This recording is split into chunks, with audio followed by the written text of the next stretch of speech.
विश्वानि देव सवितर् दुरितानि परासुव यद्भद्रं तन्नहासुव। ओम शांति शांति शांति।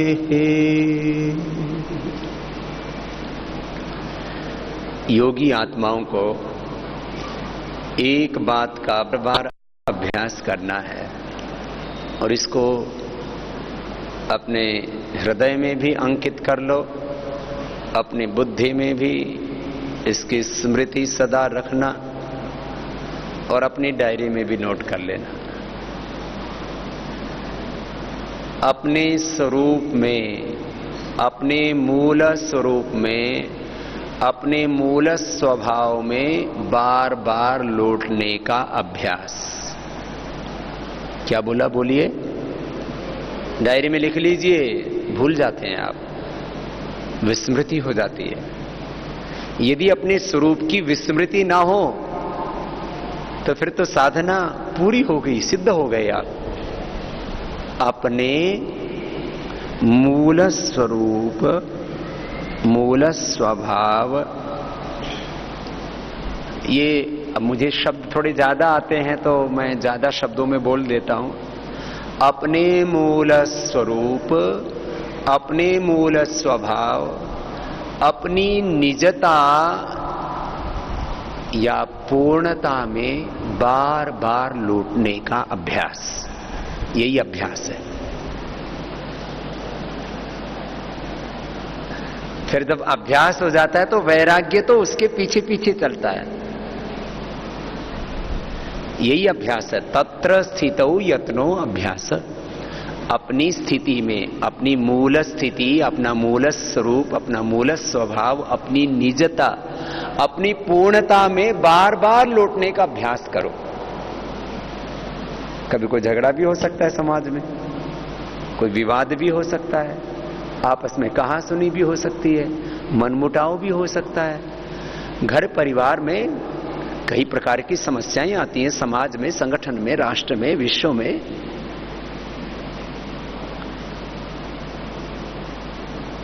वैयक्तिक जीवन में भी अलग, हमारे अंदर से भी कुछ ऐसे विकार उठते हैं, कुछ बाहर से भी ऐसे व्यवधान उठते हैं। भीतर के व्यवधान हो, बाहर के व्यवधान हो,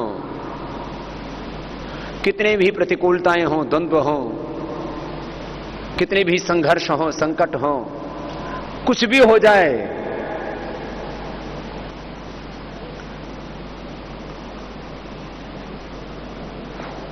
कितना एक भयंकर तूफान आया, उसके बाद प्रकृति भी अपने मूल स्वरूप में लौट आती है। कई बार इतनी भयंकर आंधी होती है, इतना तूफान होता है, इतनी भयंकर वर्षात होती है, मूसलाधार बारिश। कभी कभी जल में देखो, समुद्र में इतनी ऊंची तरंगे उठती हैं, सुनामी जैसी लहरें आती हैं, लेकिन वो बार बार अपने स्वभाव में लौट आती है प्रकृति भी। ऐसे ही हमारे प्रकृति में भी, बस जैसे बाहर की प्रकृति में आंधी, तूफान, वर्षात, मूसलाधार बारिश, सर्दी, गर्मी, कितने भयंकर प्रतिकूलताएं आप देखते हो, संघर्ष देखते हो, संकट देखते हो, फिर भी प्रकृति अपने स्वरूप में लौट आती है। ऐसे ही हमें क्या करना है, बार बार अपने स्वरूप में, अपने मूल स्वभाव में। अब ये शब्द हैं, ये शब्द आपको भी आने चाहिए, अच्छे शब्द हैं। अपने मूल स्वभाव में, क्या बोला, अपने मूल स्वभाव में, अपने मूल स्वरूप में, अपनी निजता में, अपनी पूर्णता में। अपनी निजता में ही पूर्णता है, अपनी पूर्णता में बार बार लौटने का अभ्यास।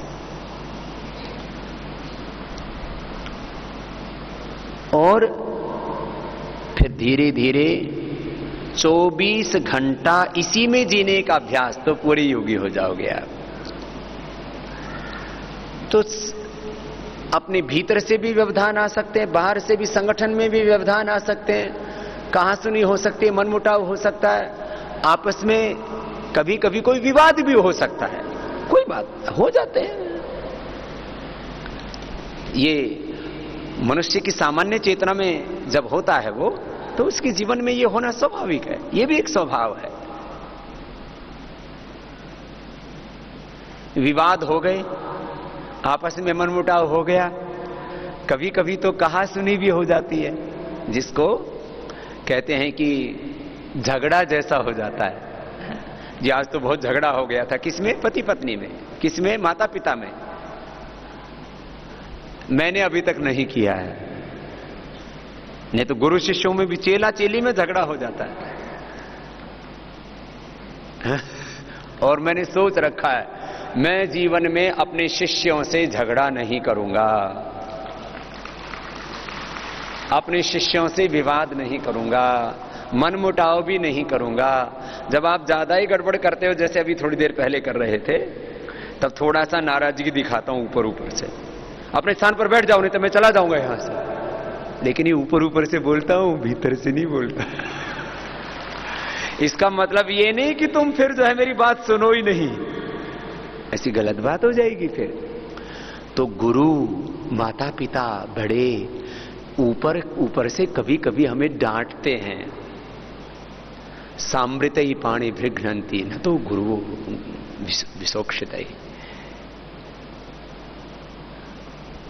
वो कभी कभी गुरु हमें लाड़ना देते हैं, उनकी लाड़ना ताड़ना ये बराबर होती है, लाड़ ताड़ उनकी बराबर। तो कभी कभी हमें समझाते हैं, अपने स्वरूप में लौटने के लिए बताते हैं कि अपने स्वरूप में लौटो।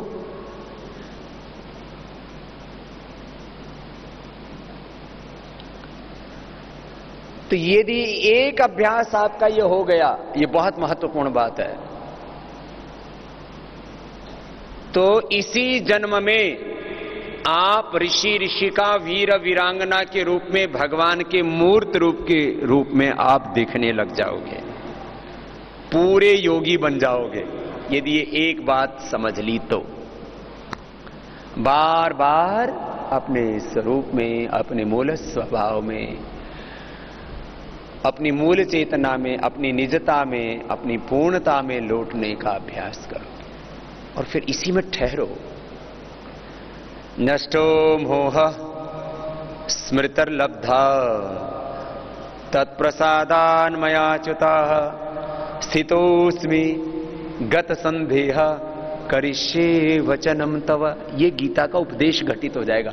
सारा योग, सारी गीता, सारे शास्त्र, सारा अध्यात्म, सारी सृष्टि का सत्य आपके भीतर घटित हो जाएगा। कब? जब आप अपने स्वरूप में लौटेंगे तब। अपने स्वरूप में तो कितनी दिव्यता है, आनंद ही आनंद है। पूर्णमदः पूर्णमिदं पूर्णात् पूर्णमुदच्यते पूर्णस्य पूर्णमादाय पूर्णमेवावशिष्यते। चिदानंद रूपः शिवोहम शिवोहम अहम ब्रह्मास्मि तत्त्वमसि श्वेतकेतो प्रज्ञानम ब्रह्मयम आत्मम ब्रह्म। यह है अपना स्वरूप। एक बात है, तो दूसरी बात तो अपने आप ही हो जाएगी। जब अपने स्वरूप में लौटोगे तो अनुशासन में रहोगे। अथ योगानुशासनम, सब बोलिए, अथ योगानुशासनम। योगश चित्तवृत्ति निरोध। योगश ये शय तालव्य शय है, पशु वाला शय है। योगश चित्तवृत्ति निरोधा, चित्त की वृत्तियां निरुद्ध हो जाएंगी। जो चंचल वृत्तियां हैं, अशुभ वृत्तियां हैं, शांत हो जाएंगी। तदा दृष्टुः स्वरूपीय अवस्थानम, अपने स्वरूप में रहोगे। वृत्ति सारूप्य मित्रत्र, जो वृत्ति उठी उधर बहोगे नहीं। हम क्या होता है, काम उठता है तो कामी, काम रूप हो जाते हैं। विचार करना, जब तुम में काम बहुत प्रबल होता है ना, चाहे वो धर्मपूर्वक ही काम हो, क्रोध हो, धर्मपूर्वक क्रोध भी होता है, लेकिन जब काम होता है तब तुम काम में पूरे खो जाते हो। जब क्रोध उठता है तो क्रोध में पूरे खो जाते हो। तुम क्रोधमय हो जाते हो, काममय हो जाते हो, लोभमय हो जाते हो। जब अहंकार उठता है तो फिर कुछ पल्ले नहीं पड़ता, फिर तो गए काम से, अहंकारमय हो जाते हो। जब प्रेम उठता है तो प्रेममय हो जाते हो, ये अच्छी बात है। प्रेम होना दिक्कत नहीं है। तो ये कुछ हैं मूल स्वरूप में, स्वधर्म में और अधर्म में क्या अंतर है। जो स्वधर्म है वो तो 24 घंटा रहता है। एक क्षण के लिए भी क्रोध आता है, एक क्षण के लिए भी काम आता है, एक क्षण के लिए भी लोभ आता है, एक क्षण के लिए भी अहंकार आता है, एक क्षण के लिए भी अधर्म अपने जीवन में, अशुभ अपने जीवन में आता है तो जहर घोल देता है हमारी जिंदगी में, राग द्वेष। तो जो अपना नहीं है ना, उसमें हम जी नहीं सकते। हम 24 घंटा क्रोध में जी सकते हैं क्या, बोलो? 1 घंटे का क्रोध भी जहर घोल देता अपने खून में, अपने हृदय में, अपने मस्तिष्क में। हम 24 घंटा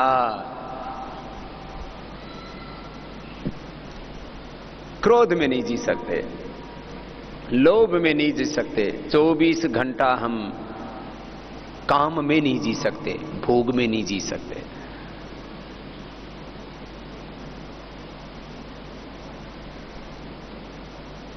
जिसमें हम 24 घंटा जी सकें वो हमारा स्वभाव। इसलिए बार बार शास्त्र का संकेत है कि स्वभाव से हम सभी निर्दोष हैं।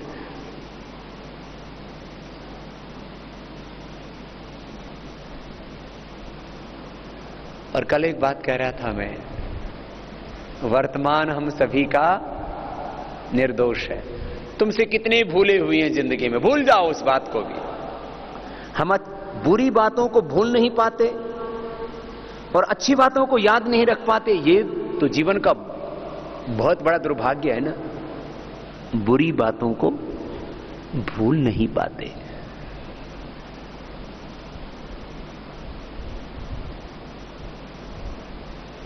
अच्छी बातों को याद नहीं रख पाते। माता से, पिता से, गुरु से कुछ भूल हो गई, शिष्यों से, शिष्या से, बेटा बेटियों से, मित्रों से कुछ भूल हो गई। भूलों को भूलना सीखो और बुरी बातों को भूलो और अच्छी बातों को याद रखना सीखो। एक बार किसी से, सास से, ससुर से, पति से, पत्नी से, अपनों से, किसी से भी भूल हो गई, उसको क्यों ढोए फिर रहे हो? भूतों को लिए घूमते रहते हो। ये भूत यही भूत है और कोई भूत भूत नहीं होते।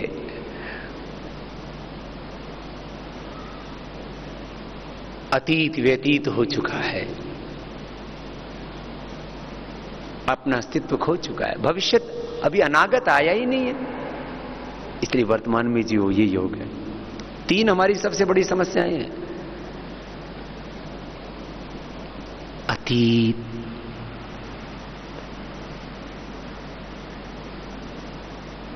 का राग, स्मृति,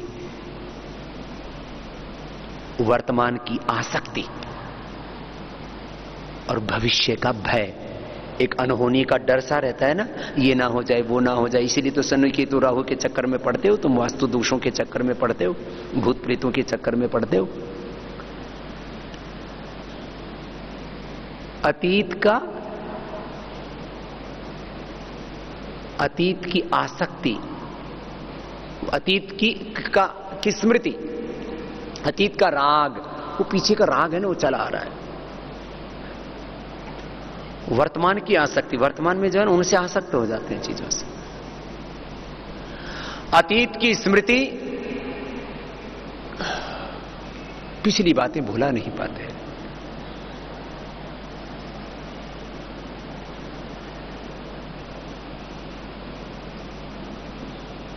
वर्तमान में आसक्तियां हो जाती हैं, जिनसे भी सत्ता से, संपत्ति से, नेम सम्मान से, भौतिक सुखों से, आकर्षणों से, सफलताओं से, अलग अलग प्रकार के बहुत तरह की आसक्तियां हैं। और भविष्य का भय, ये हमारा स्वरूप नहीं है। तो पहली बात क्या बताई? अपने स्वरूप में लौटने का बार बार अभ्यास करो। ऐसे कुछ शब्द चुन लो जो तुम्हें पसंद आए। हे नाथ, हे नारायण, मैं तुझे भूलूं नहीं, शिवोहम शिवोहम, तत्त्वमसि श्वेत केतु प्रज्ञानम ब्रह्म शुद्धोहम बुद्धोहम मुक्तोहम पूर्णोहम। ऐसे बार बार ऐसा अभ्यास करो। एक बात। दूसरी बात, इससे क्या हो जाएगी, फिर तुम पूरे अनुशासन में रहोगे। दूसरी बात, यह अनुशासन वाली बात बहुत गहरी है।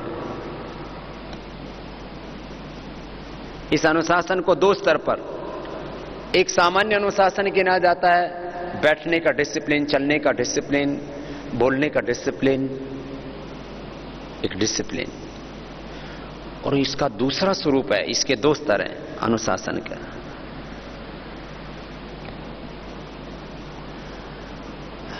मैंने सुमन बहन जी को कुछ निर्देश दिया तो मुझे विश्वास है कि ये 100% वैसा ही करेंगी, तो मैं निश्चिंत हो जाता हूं। इसको कहते हैं संस्था, इसको बोलते हैं संगठन, इसको बोलते हैं गुरु शिष्य परंपरा। इन्होंने कुछ निर्देश दिया राज्य प्रभारियों को, तो इनको भरोसा होना चाहिए कि वो 100%, चाहे योग के संदर्भ में निर्देश दिया, चाहे व्यवस्था के संदर्भ में निर्देश दिया, चाहे सेवा के संदर्भ में, संगठन के संदर्भ में कुछ लक्ष्य दिया, ये अपने देश में आ जाए कि जो हमारे बड़ों ने कहा है, मैं 100% उसे क्रियान्वित करना है, तो मेरा देश 10 सालों में दुनिया की सबसे बड़ी आर्थिक और आध्यात्मिक, सामाजिक, राजनीतिक महाशक्ति बन सकता है। यह है बहुत बड़ी बात। यहां से चीज शुरू होती है, बहुत बड़ी बात है। जो मुझे लक्ष्य दिया गया है, टारगेट दिया गया है, ये इकोनॉमिक फील्ड में भी होता है, कॉर्पोरेट वर्ल्ड में भी होता है। ऐसे कॉर्पोरेट फील्ड हो हमारा, कॉर्पोरेट वर्ल्ड हो, पॉलिटिकल फील्ड हो, सोशल फील्ड हो, स्पिरिचुअल फील्ड हो, जो लक्ष्य है वो हमें अचीव करना है। लक्ष्य 100% उसको, टारगेट बोल देते हैं उसको, कई बार गोल बोल देते हैं, लक्ष्य बोल देते हैं कि जो लक्ष्य दिया गया 100% उसे अचीव करना है। जैसे हमने पिछली बार पतंजलि का लक्ष्य निर्धारित किया था आर्थिक दृष्टि से कि 5,000 करोड़ रुपए का टर्नओवर करना, कोई मानने के लिए तैयार नहीं था। पूरे एफएमसीजी की फील्ड में 3 to 5% ग्रोथ थी, 3 to 5%, और पतंजलि की ग्रोथ 150 की थी, 150। इसको बोलते हैं असंभव को भी संभव करने का सामर्थ्य तुम्हारे भीतर है। Nothing is impossible, everything is possible.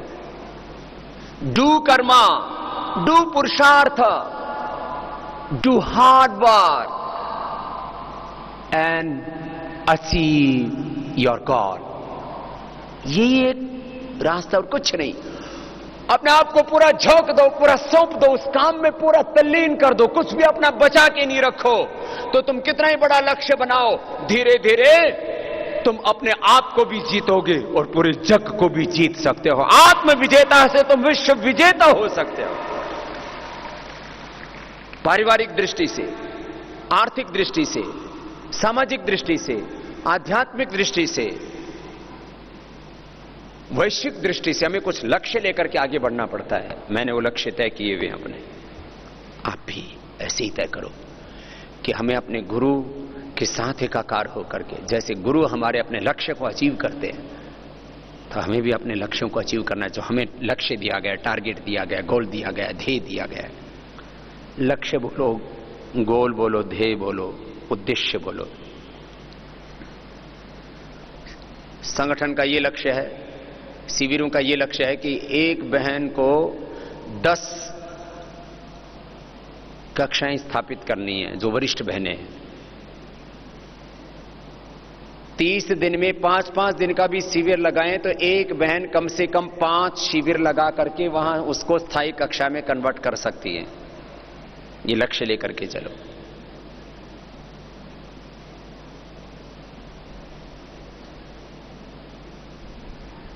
हमें ना बड़ा लक्ष्य तो समझ में आ जाता है,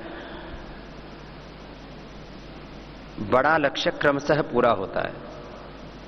एक बहन महीने में कितने शिविर लगा सकती है बोलो? 6 शिविर लगा सकती है यदि 30 के 30 दिन काम करे तो। चलो 5-6 दिन हमने छुट्टी के छोड़ दिए, बीच में कोई घर में आवश्यक कार्य आ जाए, स्वाभाविक है ऐसा होना। कुछ तो 6 भी करते हैं। हमने योग प्रचारक भाई बनाए हैं, उसमें से कुछ भाई ऐसे हैं जो महीने में 30 के 30 दिन सेवा कर रहे हैं और 1 महीने में 6 शिविर पूरे कर रहे हैं। उनका जोरदार अभिनंदन हो जाए। 6 शिविर पूरे कर रहे हैं। 5 तो सभी कर सकते हो। भाई सुबह सुबह का समय देना है, 5 से 7, 7:30, फिर दिन में अपना काम कर लो। 5 शिविर, 5 से 7:30 समय, इसके अलावा दिन में अपना काम कर लेते हैं आप। और जो योग शिक्षक हैं, पूर्णकालिक है, हमारे जो वरिष्ठ नागरिक हैं, जो अपने गृहस्थ के दायित्वों से लगभग मुक्त हो चुके हैं, वो तो मुक्त करना ही पड़ेगा आपको। वो सुबह शाम लगा रहे हैं।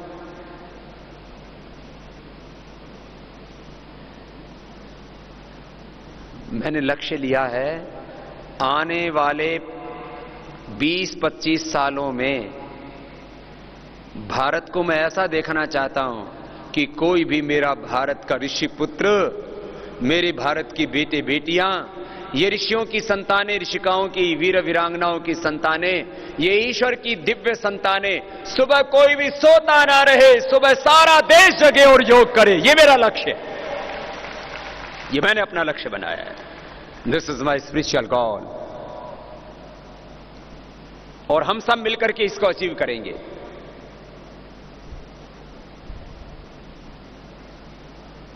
हम इसको अचीव करेंगे और भारत को आध्यात्मिक Bharat, spiritual India and spiritual world, ये बनाएंगे हम। इसी से यही एक मूल सूत्र है। इसका ताना बाना है, बाकी सारा तो कुछ मूलभूत बातें, उनकी तरफ ध्यान दिला रहा हूं। और इनकी तरफ ध्यान दिलाया है बहन सुमन जी ने भी आपका।